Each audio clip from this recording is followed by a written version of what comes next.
Hello students, आप सभी लोगों का इस टू पे स्वागत है।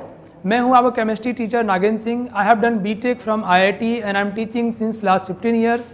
अभी तक मैंने 25,000 से ज़्यादा बच्चों को पढ़ाया है और हज़ारों बच्चों को आईआईटीएन डॉक्टर बनाया है। अगली बारी आपकी है। कैसे हैं आप लोग? पढ़ाई ठीक ठाक चल रही है? मस्ती भी चल रही है ना? ये बहुत अच्छी बात है। पता है, मस्ती के साथ पढ़ाई करने का अलग ही मज़ा है कि नहीं? इससे क्या फ़ायदा होता है? कई लोग कहते हैं कि हम बाद में मस्ती कर लेंगे, तो इसका मतलब ये होता है कि जब आप पढ़ाई करो तो बोर हो रहे हो। नहीं, लेकिन आप जब पढ़ाई को एंजॉय करते हो तो वो चीज़ भी ज़्यादा समझ में आती है, टाइम का पता नहीं लगता है, रिजल्ट भी अच्छे आते हैं और एवरीथिंग विल गो इन शानदार वे। तो आई थिंक आप इंजॉय कर रहे होगे। और कल तो हम लोग शानदार चीज़ पढ़ रहे थे, मतलब लास्ट लेक्चर में लॉ ऑफ इक्विवेलेंस, मतलब मोल बराबर हो या ना हो बट इक्विवेलेंस बराबर होगा।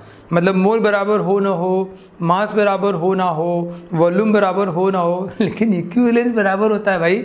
और इक्विवेलेंट है भी कितनी खूबसूरत चीज़। मतलब इक्विवेलेंट को डिफाइन साइंटिस्ट भी तो कुछ शानदार सोचते रहते हैं, नहीं? कई लोग बचपन में हम पढ़ते थे, ऐसा लगता था जैसे साइंटिस्ट जो बहुत सारी चीज़ें खोज दिए है ना, तो हमारे लिए मुसीबत कर दिए हैं। लेकिन अब समझ में आया कि ऐसा नहीं है भाई। अगर वो साइंटिस्ट ने रिसर्च किया, पैरासीटामोल न खोजा होता तो हम तो बुखार में रहते। तो उन्होंने चीज़ों को आसान किया है। बल्कि तो लॉ ऑफ इक्विवेलेंस जो डिफाइन किया कि ये केमिकल रिएक्शन को पकड़े चल रहा है भाई, कि अगर किसी भी रिएक्शन में number of moles of electron बराबर है तो उसका इक्विवेलेंट भी बराबर होगा। और सभी किसी एक पर्टिकुलर रिएक्शन में सभी के लिए मोल्स ऑफ इलेक्ट्रॉन तो बराबर होता ही है। नहीं, रिडॉक्स की तो आत्मा ही यही है कि नहीं? तो रिडॉक्स के लिए तो मेन चीज़ यही है ना भाई, कि number of moles of electron जितना ऑक्सीडेशन में निकलेगा उतने रिडक्शन में कंज्यूम होगा। ये तो इक्वल होना ही होना है। तो number of moles of electron equal हो गया तो इक्विवेलेंट तो इक्वल ही होगा। जैसे देखिए आप, तो आज का कंटेंट हम क्या पढ़ने वाले हैं? आज हम पढ़ने वाले हैं कि ये application of law of equivalence, इसकी हेल्प से, लॉ ऑफ इक्विवेलेंस की हेल्प से हम लोग निकालने वाले हैं इक्विवेलेंट, हम लोग निकालने वाले हैं नॉर्मेलिटी, हम लोग निकालने वाले, डिराइव करने वाले बहुत सारे फॉर्मूले। कई बार ना ऐसा हुआ, जैसे एक लड़का है उसका नाम मान लो कुछ भी है, सुचित नाम है। तो सुचित जो है अमेरिका में जॉब करता है। तो अपने गांव आया, तो गांव वाले बहुत बेताब होते हैं जानने के लिए कि सुचित पैसा कितना कमाता है। तो वो अब डायरेक्ट पूछने थोड़े शर्मा रहे हैं। कुछ लोग तो पूछ भी लेते हैं, बट अब लोग तो बचते हैं, ये उनको लगता है नहीं पूछना चाहिए। तो लोग अभी इनडायरेक्ट तरीके से पता कर रहे हैं। कैसे? सुचित, तुम कहाँ रहते हो? कितने का तुमने रूम जो लिया होगा? बहुत महंगा होगा। नहीं, कितने का होगा? अच्छा, मतलब 50,000 रुपये महीने लगते हैं। ओके, तो सब्जियाँ उब्जियाँ भी बहुत पैसे खर्चे होते होंगे डेली के, और आने जाने का भी। तो पूरा वो खर्चे जोड़ रहे हैं। मतलब से खर्चे आ गए 1 लाख रुपए, कि कुछ बच भी जाता होगा घर बेचने के लिए। अच्छा, तो जोड़ जा लिया 2 लाख रुपए कमाता होगा। That's indirect way. तो सिमिलरली यहाँ पर बच्चों, इक्विवेलेंट का डायरेक्ट तो यही है कि number of moles of electron, but indirect तरीके भी हम लोग यूज करते हैं, और कई बार इनडायरेक्ट तरीके हेल्पफुल होते हैं। तो हमारे पास जितने इंस्ट्रूमेंट हो, जितने हथियार हो भाई, जितने तरह के आपने रखा है इंस्ट्रूमेंट, उतनी आपको फायदा है। पता नहीं कौन सा किस में फिट हो जाए। Yes no? सो बच्चों, आज हम लोग पढ़ने वाले हैं एप्लीकेशन, जो लॉ ऑफ इक्विवेलेंस पढ़ा। मैं शुरुआत करता हूँ। जैसे एक रिएक्शन है बच्चों, ये N2 + 3H2 is equal to 2NH3।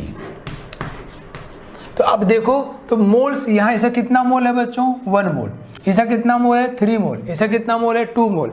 इन सभी के मोल आपस में बराबर नहीं है। तो अगर मैं ऐसा कहूँ बच्चों, मोल्स, अगर मैं मोल्स की बातें करूँ तो it's very clear from stoichiometric coefficient. इसका मोल है 1, हियर इसका मोल है 3, इसका मोल है 2। तो मोल्स आर नॉट इक्वल।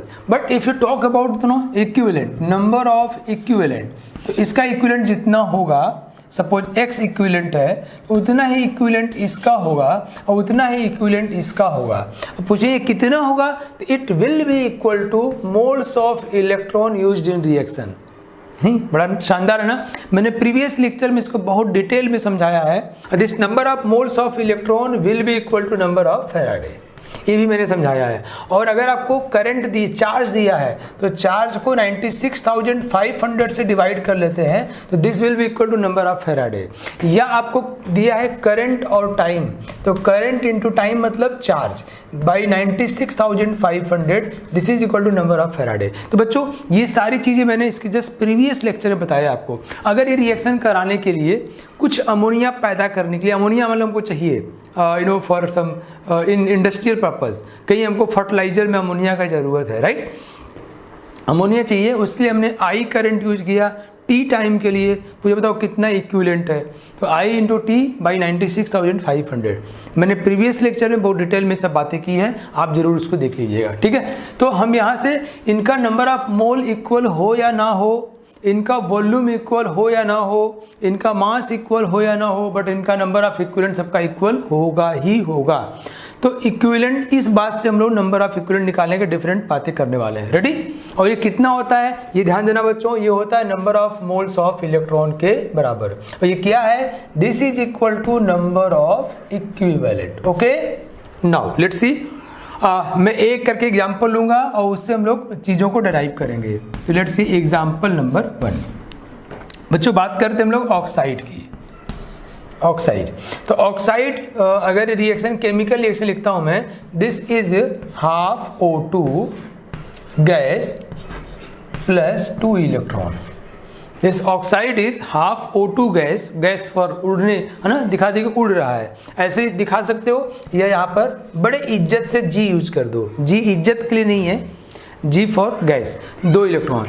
तो बच्चों ये कितना इक्विवेलेंट होगा बताओ, ये कितने, जितना मोल इलेक्ट्रॉन होगा इस रिएक्शन में कितने मोल इलेक्ट्रॉन है, 2 मोल इलेक्ट्रॉन है, इसलिए it will be equal to 2 equivalent, 2 equivalent होगा।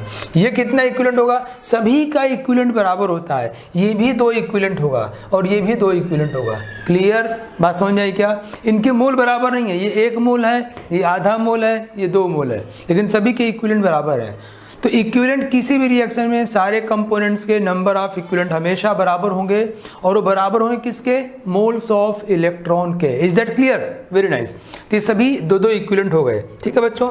जरा मैं इसको और इस बात को आगे और बढ़ाता हूँ, लेट्स सी। देखो बच्चों, देखो ये ऑक्सीजन जो गैस है, हाँ, तो हम कहेंगे ये आधा मोल गैस कितना इक्विवेलेंट हुआ, 2 इक्विवेलेंट। बहुत गौर समझना, बहुत बड़ी चीज बताने वाला हूं, रेडी हो जाओ, बिल्कुल कान खड़े कर लो। तो आधा मोल गैस 2 इक्विवेलेंट है, हम कहेंगे 2 equivalent O2 gas is equal to half moles. ये आधा मोल के बराबर हो गया, कब, जब ये ऑक्साइड से रिएक्शन हो रहा है। तो 2 इक्विवेलेंट है आधा मोल, तो कहें अगर ये 2 इक्विवेलेंट आधा मोल है तो 1 इक्विवेलेंट कितना होगा, 1 equivalent O2 gas will be 1/4 moles oxygen O2 gas. समझ आया क्या, मतलब it will be equal to 2 equivalent, yes no. तो ये मतलब सॉरी, ये 1 इक्विवेलेंट जो है मतलब 2 इक्विवेलेंट हाफ मोल्स, 1 इक्विवेलेंट जो है 1/4 मोल्स O2, ठीक है। तो जरा इससे हम लोग आइडिया निकालते हैं बच्चों कि 1 इक्विवेलेंट ऑक्सीजन 1/4 मोल O2 हुआ। चलिए जरा देखते हैं इसका मतलब क्या हुआ। जैसे हम लोग मोलिकुलर वेट, मोलर वॉल्यूम जानते हैं ना, आप जरूर जानते होंगे बच्चों। मोलिकुलर वेट क्या होता है, weight of 1 mole, weight of 1 mole molecule. So simple, जो लिखो वही पढ़ो वही समझो। Molecular weight, weight of 1 mole molecule. वैसे ही यहाँ पर एक शब्द है बच्चों, एक टर्म है इक्विवेलेंट वेट, इक्विवेलेंट वेट, जिसका बहुत ज़्यादा यूज करना होगा। इसको इन शॉर्ट हम लोग EQWT बोलेंगे। क्या मतलब होगा इसका, समझ गए ना, बिल्कुल सही समझ गए आप। क्या समझे आप कि weight of 1 equivalent, weight of 1 equivalent, it is weight of 1 equivalent, किसी एक इक्विवेलेंट चीज का वेट। तो हमें पहले पता तो हो कि 1 इक्विवेलेंट चीज होता क्या है। जैसे यहाँ पर देखा जाए 1 इक्विवेलेंट O2 1/4 मोल O2 होता है। मुझे कह के बताओ इक्विवेलेंट वेट O2 का क्या होगा। हम कहें ये 1/4 मोल्स O2 के बराबर होगा। 1 equivalent is equal to 1/4 moles O2। ये कहाँ से आया याद है ना आपको? मैं फिर से लिख देता हूँ, बहुत जरूरी है इसलिए मैं दोबारा लिख रहा हूँ ताकि आपको एकदम सही सही आइडिया बन जाए। ये यहाँ से आया। इसमें दो बातें बोली हैं, बहुत ध्यान से बोली हैं कि किसी भी रिएक्शन में सभी का इक्विवेलेंट बराबर होता है। पहला पॉइंट नंबर 2, वो किसके बराबर होता है? जितना मोल्स इलेक्ट्रॉन उस रिएक्शन में इन्वॉल्व होता है। मतलब इसका इक्विवेलेंट इसके इक्विवेलेंट और इसके इक्विवेलेंट के बराबर होगा, सबका बराबर होगा।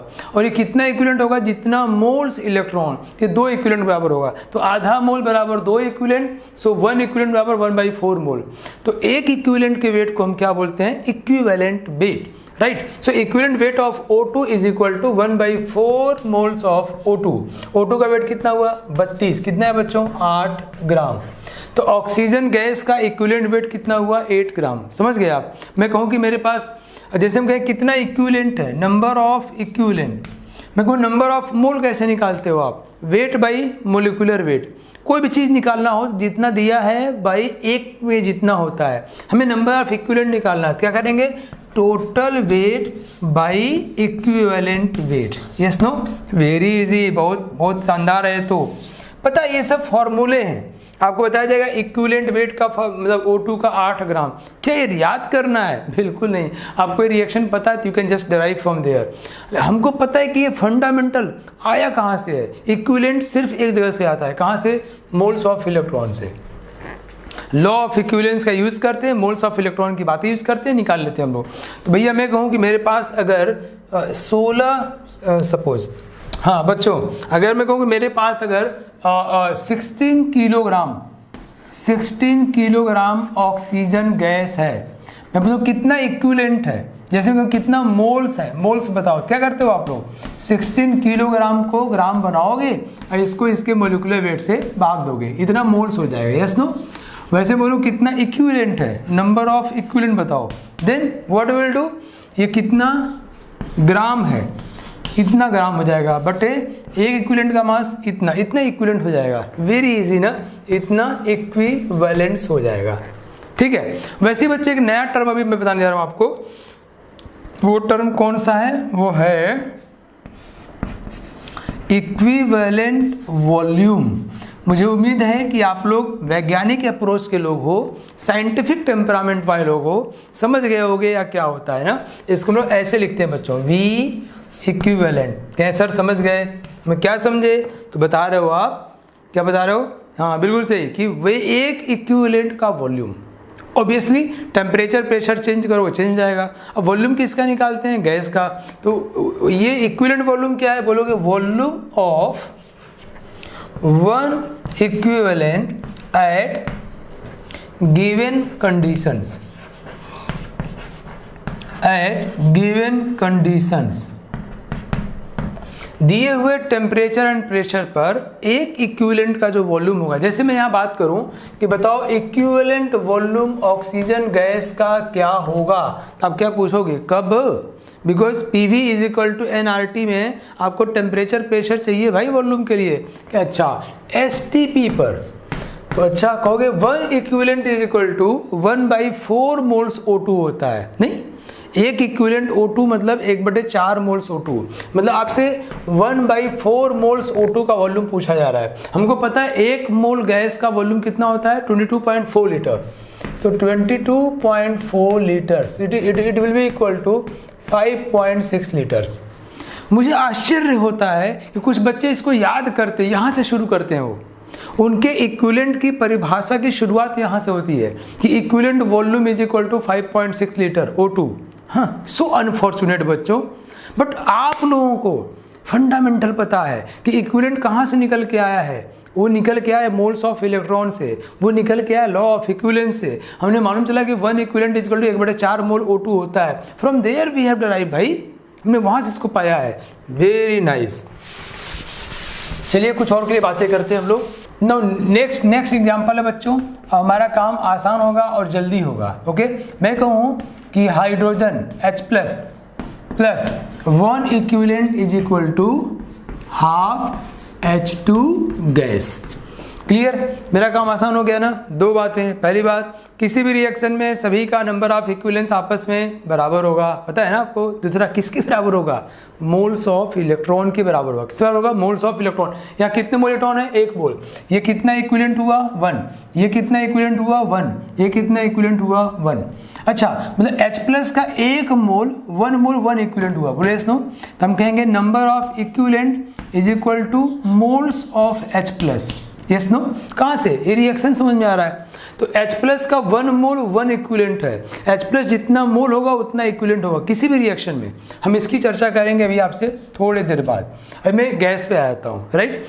इसकी बात करता हूँ थोड़ी देर बाद। अभी ये कितना मोल है? Half mole. कितना इक्विवेलेंट होगा? 1। 1 कहाँ से आया? इलेक्ट्रॉन से आया। 1 मोल इलेक्ट्रॉन है यहाँ पे, यस, यहाँ पे 1 मोल इलेक्ट्रॉन है। ओके, तो ये 1 equivalent hydrogen gas is equal to half moles hydrogen gas. ये आधा मोल 1 इक्विवेलेंट हुआ। हमके बताओ इक्विवेलेंट वेट कितना होगा हाइड्रोजन गैस का? तो वो आधा मोल हाइड्रोजन गैस के बराबर होगा। आधा मोल हाइड्रोजन गैस मतलब कितना हो बच्चों? 1 ग्राम। कुछ लोग इसको याद करते हैं, कितना अनफॉर्चुनेट है ना। मैं जब कभी किसी बच्चे से मिलता हूँ, बहुत सारे बच्चों से, इनफैक्ट ज़्यादातर बच्चे ऐसे ही हैं, उनको ऐसे टीचर ने याद करवाया है। मुझे याद है जो बच्चे वीडियो देख रहे हैं वो कॉन्फिडेंट होंगे, उनसे कोई बात करेगा इसको, तुरंत moles of electron, law of equivalence, वहाँ से इक्विवेलेंट निकालेंगे, कहेंगे देखो इक्विवेलेंट वेट 1 ग्राम हुआ। अगर मैं इक्विवेलेंट वॉल्यूम की बात करता हूँ तो बोले कब? हम कहे भैया STP पर, या कोई और कंडीशन बोलेंगे तो PV लगा दोगे। हाफ मोल हाइड्रोजन का जो वॉल्यूम होगा वो 1 इक्विवेलेंट हाइड्रोजन के बराबर होगा। यस देयर सी। तो आधा मोल का वॉल्यूम कितना हो बच्चों? 11.2 लीटर। तो हाइड्रोजन गैस का इक्विवेलेंट वॉल्यूम कितना हुआ? 11.2 लीटर। हाइड्रोजन गैस का इक्विवेलेंट वेट कितना हुआ? 1 ग्राम। क्लियर? मजा आया आपको? जैसे मैं कहूँ कि हाइड्रोजन गैस STP पर कहीं है, वो 20 लीटर है, 20 लीटर STP पर, तो बताओ कितना इक्विवेलेंट है? तो number of equivalent is equal to total volume by equivalent volume कर दोगे, इतना इक्विवेलेंट आ जाएगा। Yes no? जैसे हम लोग मोल में किए हैं, सो सिंपल। चलो हम और भी बातों को ऐसे डिराइव करते हैं बच्चों। Now point number 3, number of equivalent is equal to number of H plus. नहीं, जितना H प्लस होगा उतने इक्विवेलेंट होगा। जानते हो इक्विवेलेंट और मोल में क्या अंतर है? एक बहुत बड़ा अंतर बताने वाला हूँ आपको मैं, बहुत ही शानदार, बहुत ही उसकी रहस्यमयी बात है इक्विवेलेंट की। जो बच्चा मैथ्स में तेज होगा वो केमिस्ट्री में भी तेज हो कोई ज़रूरी नहीं है, या जो बच्चा बायोलॉजी में तेज होगा वो फिजिक्स में भी तेज होगा, ये कोई ज़रूरी नहीं है। तो हो भी सकता है और नहीं भी हो सकता है। एक बच्चा मान लो बायोलॉजी में बहुत तेज है या फिजिक्स में बहुत तेज है, एक बच्चा फिजिक्स में बहुत तेज है, तो फिजिक्स के लिए उसका इक्विवेलेंट ज़्यादा हो गया, केमिस्ट्री में वो उतना अच्छा नहीं है तो केमिस्ट्री के लिए उसका इक्विवेलेंट कम हो गया। इक्विवेलेंट मोल्स ऑफ इलेक्ट्रॉन मतलब केमिकल रिएक्शन को का मैनिफेस्टेशन है, उसका प्रदर्शन है कि केमिकल रिएक्शन कितना शानदार कर रहा है। ओके, तो एक ही केमिकल अगर अलग अलग तरह से रिएक्शन करता है तो उसका अलग अलग रिएक्शन में नंबर ऑफ इक्विवेलेंट क्या हो जाएगा? अलग अलग हो जाएगा। समझ में आया ना? जब हम लोग मोल की बातें करते हैं बच्चों तो हम ये बताते हैं कि वहाँ कितने लोग पार्टिसिपेट कर रहे हैं, कितने। मतलब मैं कहूँ कि जैसे अपने देश की बात करूं, हमारे देश की पॉपुलेशन तकरीबन 140 करोड़ है, तो कहते हैं हमारे देश की पॉपुलेशन बहुत ज़्यादा है, 140 crore moles. Now the question is that, the biggest question is that उसमें कितने स्किलफुल लोग हैं, कितने लोग हैं जो देश के विकास में, देश के डेवलपमेंट में पॉजिटिवली कंट्रीब्यूट कर रहे हैं, कितने योग्य लोग हैं। That's the biggest question. हमसे छोटा देश जापान है बच्चों, या इजराइल है, वो वहाँ पे GDP पर कैपिटा इनकम बहुत ज़्यादा है। तो इसका मतलब क्या हुआ कि आपके देश में ज़्यादा लोग तो हैं, तो कितने लोग हैं? इट्स अ मोल। कितने लोग हैं, कितने नंबर मोल। वो लोग कितने इफेक्टिव हैं, कितना वर्किंग है, केमिकल रिएक्शन में कितना पार्टिसिपेट करते हैं, कितना इफेक्टिव है, ये इक्विवेलेंट में आता है बच्चों। इक्विवेलेंट जो है ना वो नंबर और रिएक्शन दोनों को मिला के आता है कि वो उतने लोग उतना इफेक्टिव, वो मिला के आता है। जैसे किसी कोचिंग में अगर 40 टीचर हों और वो बहुत अच्छा काम ना कर पाते हों, मतलब एक पीरियड लेने में एक टीचर की हालत ख़राब हो जाती हो, उसको प्रिपेयर करता हो, डरता हो, पढ़ाने में बहुत संकोच करता हो, गलती ना निकल जाए, कोई बच्चा क्वेश्चन पूछ के परेशान न कर दे, अगर ऐसा है तो 40 टीचर मान लो इफेक्टिवली वो 40 पीरियड लेते हैं, राइट, एक दिन में। किसी कोचिंग मान लो 20 टीचर हैं और बहुत ही कॉन्फिडेंट, स्किलफुल और शानदार हैं, और एक टीचर दिन में 4 पीरियड लेता है, तो वहाँ 20 लोग 80 पीरियड ले रहे हैं, तो ये 20 लोग 80 इक्विवेलेंट हुए और 40 लोग 20 इक्विवेलेंट हुए। तो बच्चों जब हम मोल की बात करेंगे, हम पूछेंगे किस कोचिंग में कितने टीचर हैं, तो कहेगा वहाँ 40 है, यहाँ 20 हैं, तो मोल ये बोलता है। इक्विवेलेंट बोलता है कि those 40 are equivalent to 20 and this 20 are equivalent to 80। तो इक्विवेलेंट केमिकल रिएक्शन और नंबर कि एक लोग 4 पीरियड ले रहे हैं, कितने लोग हैं 20, तो 80 पीरियड हुआ। वहाँ एक लोग 1 पीरियड ले रहे हैं तो 40 लोग 40 पीरियड हुआ, तो केमिकल रिएक्शन और नंबर को मिला के जो क्वांटिटी आता है वो इक्विवेलेंट है। इक्विवेलेंट अगर किसी रिएक्शन में दे दिया, क्वेश्चन में दे दिया, तो आपको फिर रिएक्शन बैलेंस करने की आवश्यकता नहीं है। हमको रिएक्शन बैलेंस करने की जरूरत क्यों पड़ती है? क्योंकि हम लोग जानना चाहते हैं कि उस रिएक्शन में कितने से कितना रिएक्ट किया, क्योंकि हमको पता नहीं है ना वो कैसे रिएक्ट करता है, हमको पता ही नहीं है कैसे रिएक्ट करता है, तो कितने से कितने रिएक्ट करना चाहते हैं। बट अगर हमको मालूम है कि उसका इतना इक्विवेलेंट यूज हुआ है, तो नाउ हमें अब कुछ भी बैलेंस की जरूरत नहीं है, क्योंकि इक्विवेलेंट में रिएक्शन और मोल दोनों मिलके आया है। ठीक है, ज़्यादा डिटेल में चर्चा करेंगे हम लोग आगे, आपको समझ में आ जाएगा, बहुत मज़ा आएगा। बट ये बात तो समझ लो कुछ रहस्यमयी चीज़ है। मतलब मैं बताना चाहता हूँ कि moles just represent the number, ये सिर्फ नंबर को रिप्रेजेंट करता है, जबकि इक्विवेलेंट रिप्रेजेंट ये नंबर प्लस केमिकल रिएक्शन, इन दोनों को लेकर के केमिकल इक्विवेलेंट आया है। मैं आपको एग्जांपल देता हूँ, बहुत ध्यान समझना। जैसे बच्चों H2SO4 है, H2SO4 अगर ये ऐसा रिएक्शन करे कि H प्लस HSO4 माइनस। मैंने कहा था ना कि एक बच्चा संचित अमेरिका में नौकरी करता है, वो कितना कमाता है जानने के लिए गांव वालों के पेट में दर्द हो रहा है ना, बहुत परेशान है कि कितना कमाता है, ज़्यादा अमीर तो नहीं हो गया। अब डायरेक्ट पूछ नहीं सकते, तो इनडायरेक्ट तरीके से पूछते हैं, और कई बार यही तरीका हम सिर्फ केमिस्ट्री में यूज कर पाते हैं। जैसे यहाँ पे हमको इलेक्ट्रॉन नहीं दिख रहा बच्चों, हमें नंबर ऑफ इक्विवेलेंट निकालना है, तो जितना H+ होगा उतना ही इक्विवेलेंट होगा, राइट। देखो ये कितना मोल है बच्चों, 1 मोल, तो ये जितना इक्विवेलेंट ये होगा उतना ही इक्विवेलेंट ये होगा, उतना ही इक्विवेलेंट ये होगा। अब इसका इक्विवेलेंट कितना होगा, मोल्स के बराबर। ये कितना मोल है 1, तो 1 इक्विवेलेंट हो गया। ये कितना होगा 1 इक्विवेलेंट होगा। ये भी डेफिनेटली कितना इक्विवेलेंट होगा 1 इक्विवेलेंट होगा। तो 1 mole sulphuric acid is equal to 1 equivalent. मैं कहूँ बताओ इक्विवेलेंट वेट कितना होगा, तो आप क्या बोलोगे बताओ? कहोगे 1 मोल 1 इक्विवेलेंट है, तो इक्विवेलेंट वेट 1 मोल के बराबर होगा। वो कितना होगा बच्चों 98। इसका मोलिकुलर वेट कितना होता है 98। ठीक है, यही सल्फ्यूरिक एसिड अगर इस तरह का रिएक्शन करे 2H प्लस SO4 माइनस 2, अगर ये रिएक्शन ऐसा किया तो ये हो गया मान लो इससे reaction 1, and here consider reaction 2। अगर रिएक्शन 1 की बात करें तो हम ये आ गया। अगर हम रिएक्शन 2 की बात करते हैं बच्चों, बहुत ध्यान समझो, तो वही सल्फ्यूरिक एसिड अब यहाँ 1 मोल कितना H+ दे रहा है 2, ये 1 मोल कितना इक्विवेलेंट हुआ 2। हम कहेंगे इस केस में 2 इक्विवेलेंट इज इक्वल टू 1 मोल। मतलब यहाँ 1 इक्विवेलेंट 1 मोल है अगर रिएक्शन ऐसा हुआ तो बच्चों मैं यही बताना चाह रहा हूँ कि सल्फ्यूरिक एसिड कितना इक्विवेलेंट होगा, आप कितने इंपॉर्टेंट हो, वो डिपेंड करता है कि आप कितना इफेक्टिव रिएक्शन कर रहे हो। इसका 1 मोल 1 H+ दे रहा है, जबकि इसका 1 मोल यहाँ 2 H+ दे रहा है, तो इससे 1 mole is equal to 2 equivalent. और ये 2 इक्विवेलेंट 1 मोल हुआ, 1 मोल का मास 98 ग्राम हुआ बच्चों, तो इक्विवेलेंट वेट कितना हो जाएगा 49 ग्राम। अब सवाल ये उठता है कि कोई ऐसा कहे कि सल्फ्यूरिक एसिड का इक्विवेलेंट वेट कितना होगा और कोई रिएक्शन ना दे, हम बिल्कुल बता नहीं सकते। हम क्या बताओ रिएक्शन कौन सा हो रहा है, या फिर हम ऐसा कह सकते हैं कि जो मोस्ट प्रोबेबल रिएक्शन है, ज़्यादातर रिएक्शन में सल्फ्यूरिक एसिड ऐसे रिएक्ट करता है, यू कैन से इट्स 49 ग्राम। लेकिन जब आप बोल रहे हो तो आप कुछ मान के बोल रहे हो जो कि सही नहीं है।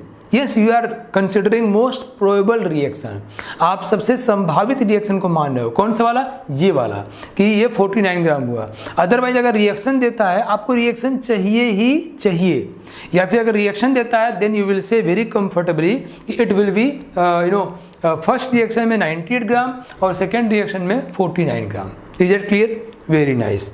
तो ये बहुत ही इंपॉर्टेंट कॉन्सेप्ट है बच्चों, मुझे उम्मीद है आपको ये बात समझ में आ गई होगी।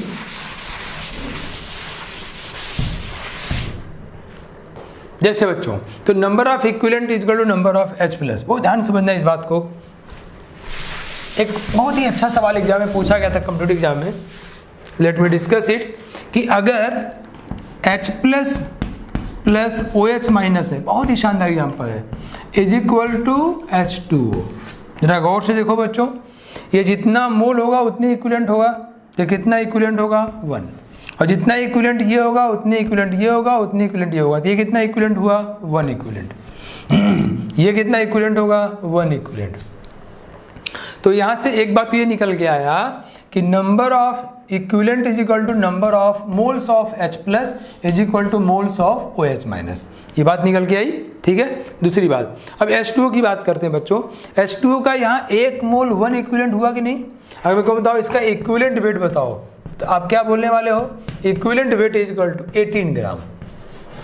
बट यहीं पर अगर मैं ऐसा रिएक्शन करूं बच्चों, H2O को मैं तोड़ दूं, डिकम्पोज, ये क्या हुआ? आयोनाइजेशन हुआ, न्यूट्रलाइजेशन रिएक्शन। कौन सा रिएक्शन? न्यूट्रलाइजेशन रिएक्शन, जिसमें एसिड और बेस मिलके पानी बना रहे हैं। अगर मैं डिसोसिएट करता हूं बच्चों, तोड़ता हूं, it will be H2 plus half O2। ये कौन सा रिएक्शन हुआ? Dissociation, dissociation. और you can say decomposition, decompose किया जा रहा है, तोड़ दिया जा रहा है, डिकम्पोजिशन।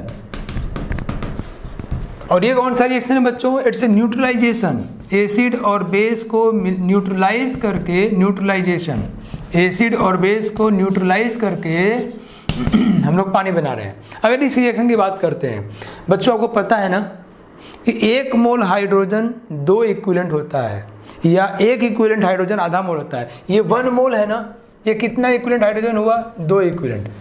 आपको ये भी पता है ना कि आधा मतलब 1 इक्विवेलेंट ऑक्सीजन 1/4 मोल होता है, मतलब 1/4 मोल ऑक्सीजन 1 इक्विवेलेंट। तो आधा मोल ऑक्सीजन ये भी 2 इक्विवेलेंट होगा, होना ही था बच्चों, क्योंकि सभी का इक्विवेलेंट क्या होगा? बराबर। ये भी कितना इक्विवेलेंट हो गया? 2 इक्विवेलेंट। कितना मोल है? 1 मोल। अरे ये क्या, 1 मोल पानी यहाँ 2 इक्विवेलेंट है, 1 मोल पानी यहाँ 1 इक्विवेलेंट है, क्योंकि रिएक्शंस अलग अलग हैं।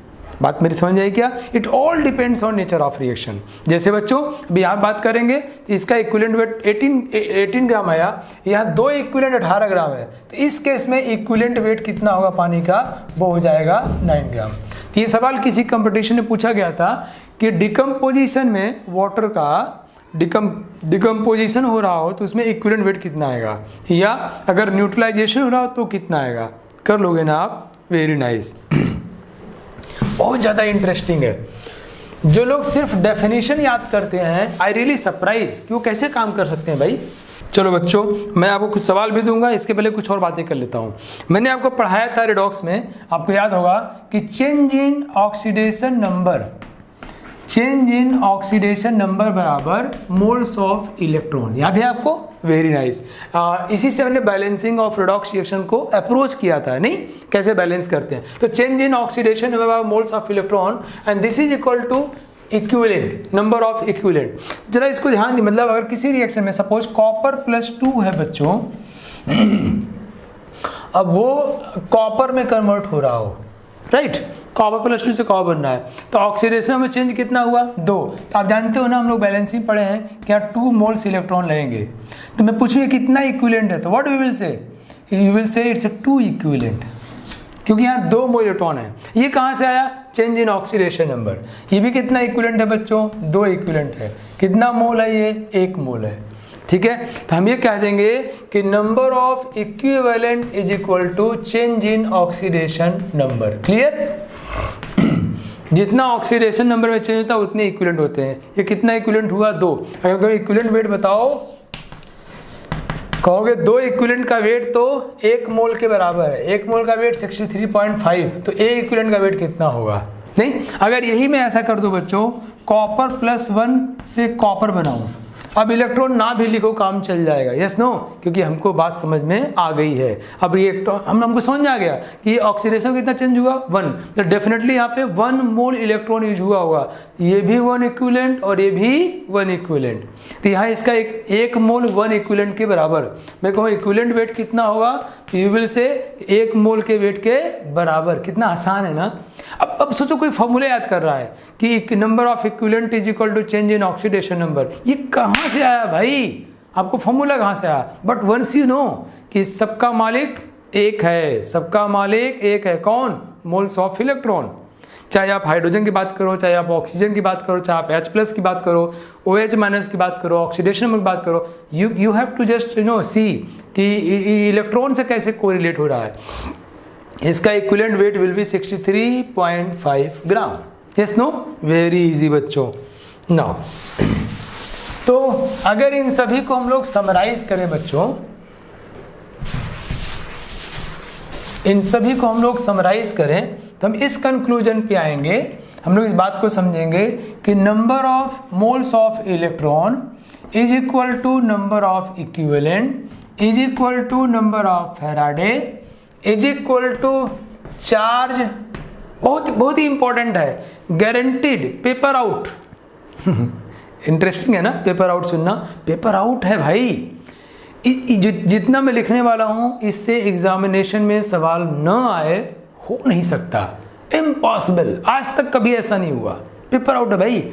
वो इलेक्ट्रोकेमिस्ट्री पूरा यूनिट इसी बेस्ड है, रिडॉक्स में यूज है, टाइट्रेशन में यूज है ना, हम इस पे आने वाले हैं। तो moles of electron is equal to number of equivalent is equal to number of faraday is equal to charge by 96,500 and is equal to current into time by ये क्या होता है, चार्ज होता है 96,500 इज इक्वल टू कितना equivalent होगा, जितना मोल H+ होगा, कितना इक्विवेलेंट होगा, जितना मोल OH- होगा, कितना इक्विवेलेंट होगा, जितना चेंज इन ऑक्सीडेशन नंबर होगा।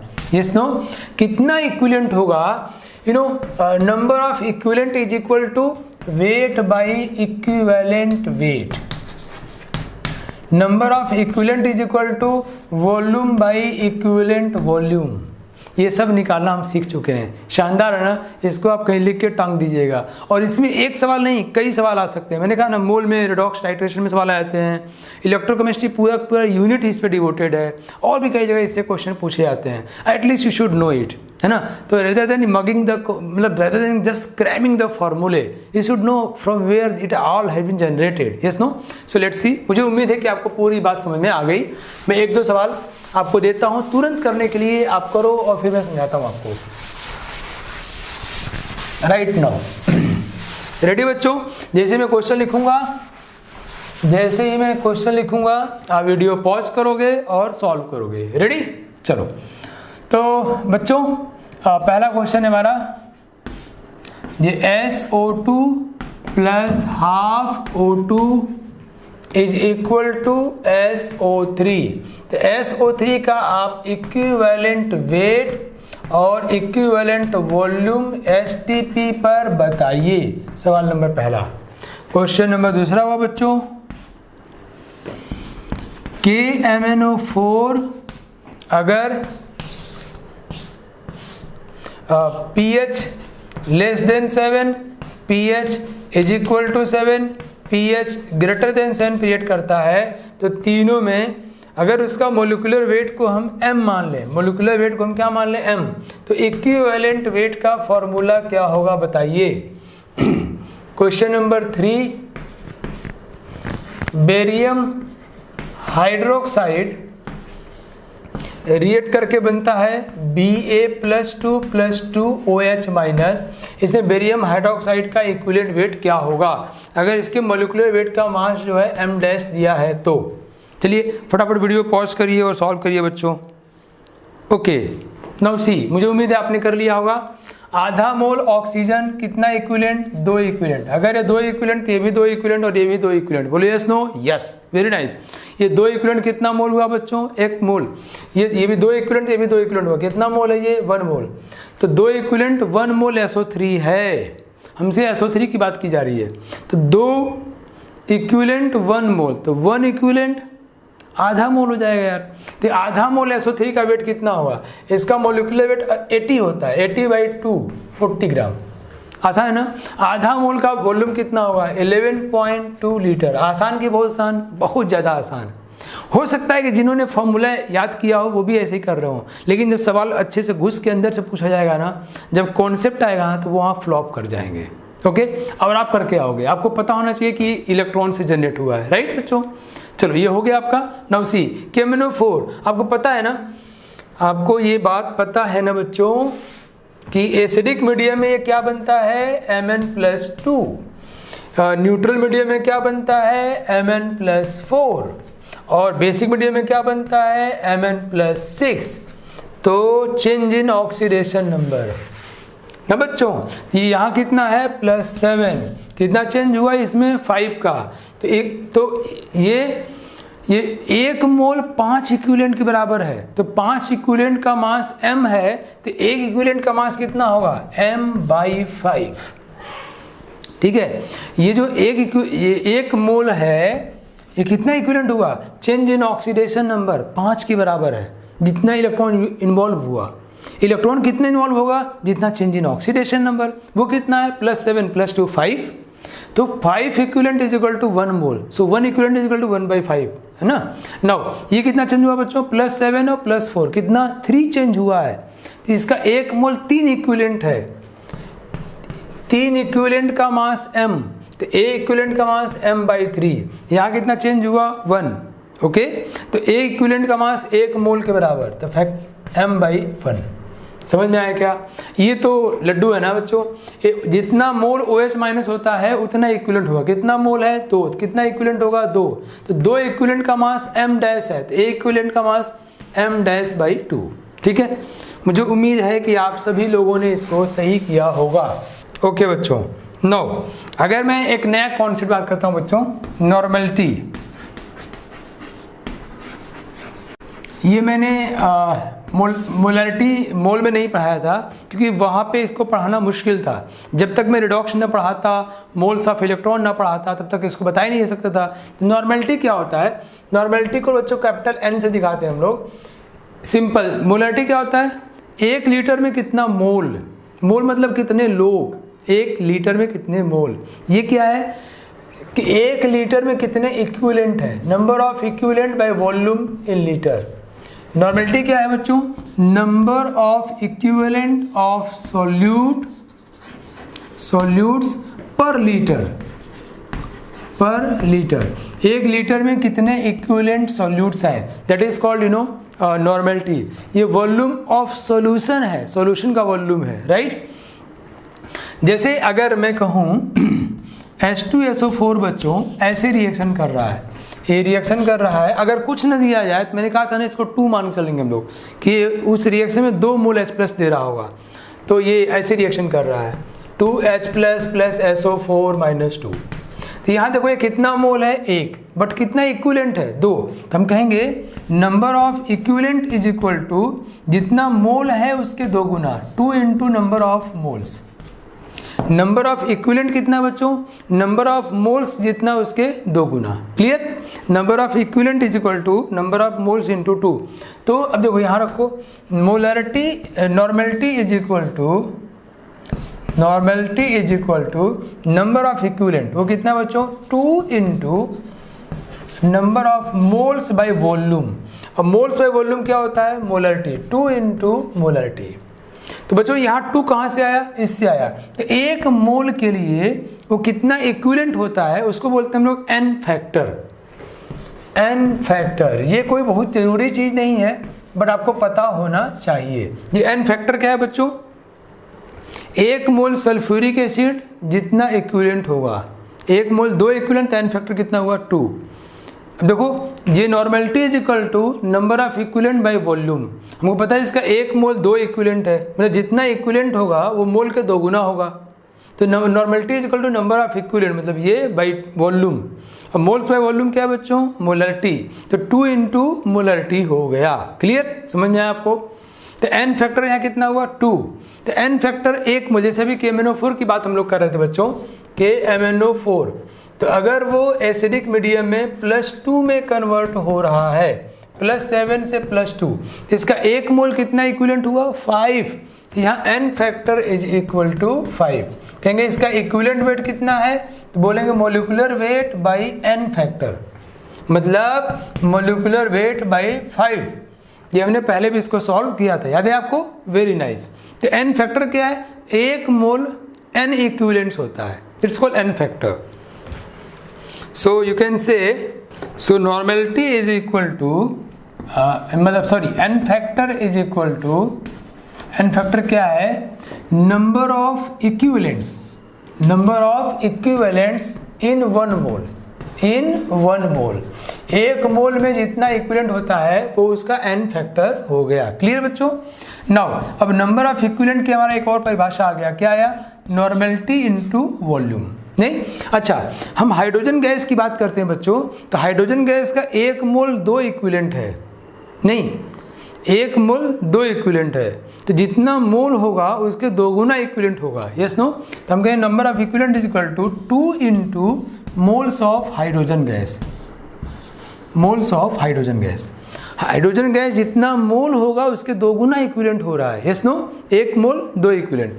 अगर मैं ऑक्सीजन की बात करूं बच्चों, ऑक्सीजन का 1 मोल 4 इक्विवेलेंट है, मतलब जितना मोल है उसके 4 गुना इक्विवेलेंट है। मतलब number of equivalent is equal to 4 into moles of oxygen. Oxygen जितना मोल है उसके 4 गुना इक्विवेलेंट है।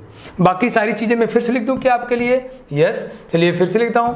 Moles of H+ is equal to moles of OH- is equal to change in oxidation number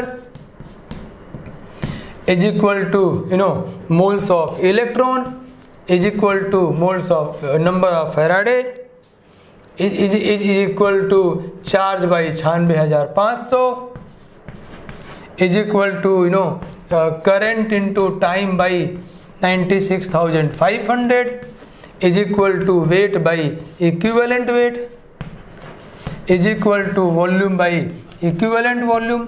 सो मुझे उम्मीद है कि आपको सारी बातें समझ में आ गई। तो बच्चों किसी भी रिएक्शन में सभी का नंबर ऑफ इक्विवेलेंट बराबर होना तय है। वहाँ से सारी बातें ड्राइव की गई हैं। वहाँ से नॉर्मेलिटी देखा, एन फैक्टर देखा। एन फैक्टर क्या है कि 1 मोल किसी कितना इक्विवेलेंट। जैसे ऑक्सीजन गैस के लिए एन फैक्टर क्या है? 4। ऑक्सीजन का 1 मोल 4 इक्विवेलेंट है। हाइड्रोजन गैस का एन फैक्टर कितना है? 2। हाइड्रोजन का 1 मोल कितना इक्विवेलेंट है बच्चों? 2। वैसे H+ का किसी का भी हम एन फैक्टर कैलकुलेट कर सकते हैं। H2SO4 का 2। यस, नाउ एक बहुत ही इंपॉर्टेंट पॉइंट में लिख करके आज की बात को खत्म करता हूं बच्चों। It's a very important concept जो कि बहुत ही ज्यादा सवालों में यूज होता है। अगर कोई केमिकल रिएक्शन हो बच्चों, suppose we have a chemical reaction XA plus YB is equal to ZC। मैंने बहुत ही जनरल एक्सप्रेशन लिखा। इनका मोल, मास, वॉल्यूम बराबर हो भी सकता है और नहीं भी हो सकता है, लेकिन क्या बराबर होगा? इक्विवेलेंट। तो हम ये कहेंगे number of equivalent of A will be equal to number of equivalent of B, it will be equal to number of equivalent of C। ये सब बराबर हो गए। और नंबर ऑफ इक्विवेलेंट मतलब क्या होता है बच्चों? Normality into volume. So NaVA ये क्या हुआ? Number of equivalent of A for A will be equal to normality of B। NvVB is equal to NcVc। ये NV समझ रहे हो ना आप? फिर से लिखता हूँ, नॉर्मेलिटी इज इक्वल टू कितना इक्विवेलेंट है वॉल्यूम। वॉल्यूम किसे बच्चों? लीटर में। तो number of equivalent is equal to normality into volume, है ना? बहुत आसान है तो यार, very easy. So normality into volume मतलब नंबर ऑफ इक्विवेलेंट। तो मैं अगर कह रहा हूं कि इसका इतना मोल इसके इतने मोल से रिएक्ट किया और इसका इतना मोल बना, राइट, तो हमको मोल से मतलब नहीं है। बट हम ये कहेंगे कि इसका जितना इक्विवेलेंट होगा उतना इक्विवेलेंट इसका रहा होगा, उतना इक्विवेलेंट इसका रहा होगा। तो अगर जो क्वेश्चन में भाषा दी हुई है उससे हम नंबर ऑफ इक्विवेलेंट निकाल लेते हैं, तुम्हारा काम हो गया। मैं आपको एक छोटा सा एग्जांपल देके अपनी बात खत्म करता हूँ। जैसे मैं कहूँ बच्चों कि मेरे पास KMnO4, ये सवाल बहुत बार परीक्षा में पूछा गया है, कुछ घुमा फिरा के। KMnO4 का मेरे पास 0.2 मोल्स है, ठीक है। आपको पता ही है KMnO4 ऑक्सीडाइजिंग एजेंट है, क्यों है बताओ? क्योंकि KMnO4 में मैग्नीज का ऑक्सीडेशन स्टेट सबसे ज़्यादा है, कितना? +7। वो उससे ज़्यादा नहीं हो सकता। क्या हो सकता है? वो सिर्फ घट सकता है, सिर्फ डाउन आएगा, घटेगा। अगर वो घटेगा तो पड़ोसी क्या करेगा? ऑक्सीडेशन। कैसा एजेंट हुआ? Oxidising agent. उसका खुद क्या हो रहा है? Reduction. Yes no? Very nice. तो बच्चों KMnO4 मैं कहूँ 0.2 मोल है, जो कि H2O2 का, या मैं कोई और लेता हूँ, कोई भी और लेता हूँ, जो कि मैं कहूँ क्लोराइड का ऑक्सीडेशन करके क्लोरीन गैस बना रहा है। तो वेरी सिंपल है ना। KMnO4 क्लोराइड का क्लोरीन गैस बना रहा है, 0.2 मोल है। कौन से मीडियम में? एसिडिक मीडियम में। तो आप बताइए STP पर क्लोरीन गैस का वॉल्यूम कितना होगा? आसान है ना, बहुत ज़्यादा आसान है। चलो हम लोग कर लेते हैं। तो बच्चों ये एसिडिक मीडियम में KMnO4 कहाँ से कहाँ पहुँचता है? +2 में आता है। +7 से +2 में कितना चेंज हुआ? 5। सब मतलब देखो, जितना इक्विवेलेंट KMnO4 होगा उतना ही इक्विवेलेंट Cl- होगा और उतना ही इक्विवेलेंट Cl2 को होना होगा। मैं साफ साफ ये कह सकता हूँ कि नंबर ऑफ, हमको क्या दिया है सवाल में? सिर्फ KMnO4 का नंबर ऑफ मोल दिया है और मीडियम एसिडिक दिया है, और पूछ रहा है क्लोरीन का वॉल्यूम बताओ। ना तो बैलेंसिंग किया, जरूरत नहीं है भाई बॉस, जरूरत नहीं है। अगर आपको आप इक्विवेलेंट से काम कर रहे हो तो आपको रिएक्शन बैलेंस करने की कोई आवश्यकता बिल्कुल भी नहीं है। आपको सवाल में क्या कह दिया? KMnO4 है, एसिडिक मीडियम में Cl2 गैस बनना है। बताओ Cl2 गैस का वॉल्यूम क्या होगा? It's so easy. आप क्या कहोगे? जितना इक्विवेलेंट KMnO4 होगा उतना ही इक्विवेलेंट क्लोरीन गैस होगा। डैम श्योर है। यस। नाउ सी, ये कितना है? एसिडिक मीडियम में फैक्टर कितना होता है? 5। तो जितना मोल होगा उसके 5 टाइम्स इक्विवेलेंट होगा, and this will be equal to number of equivalent of chlorine. तो क्लोरीन का इक्विवेलेंट निकल गया बच्चों। क्लोरीन कितना इक्विवेलेंट है यहाँ पर? 1 इक्विवेलेंट। एक इक्विवेलेंट क्लोरीन है। नाउ अब एक इक्विवेलेंट क्लोरीन का हमें वॉल्यूम बताना है, मास बताना है। नाउ सी, वो कैसे करेंगे? देखो भैया, अब Cl- का ऑक्सीडेशन कर रहे हो। Cl- क्या बनेगा? Half Cl2 plus electron. Law of equivalence पे आ जाओ, बेसिक पर। ये कितना इक्विवेलेंट होगा? 1। क्यों?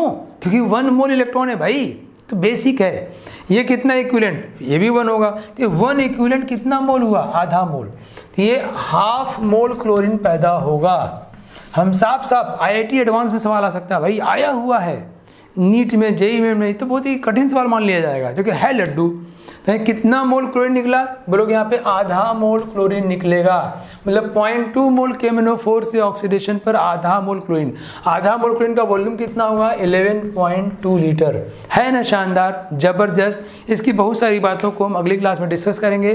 तब तक आप इसको बहुत ही शानदार तरीके से सोचिए, डिस्कस करिए और मजे लीजिए। मिलते हैं नेक्स्ट क्लास में। Thank you. On IS2ON study is always on. Concepts के बेहतर रियलाइजेशन के लिए IS2ON पर बने रहिए।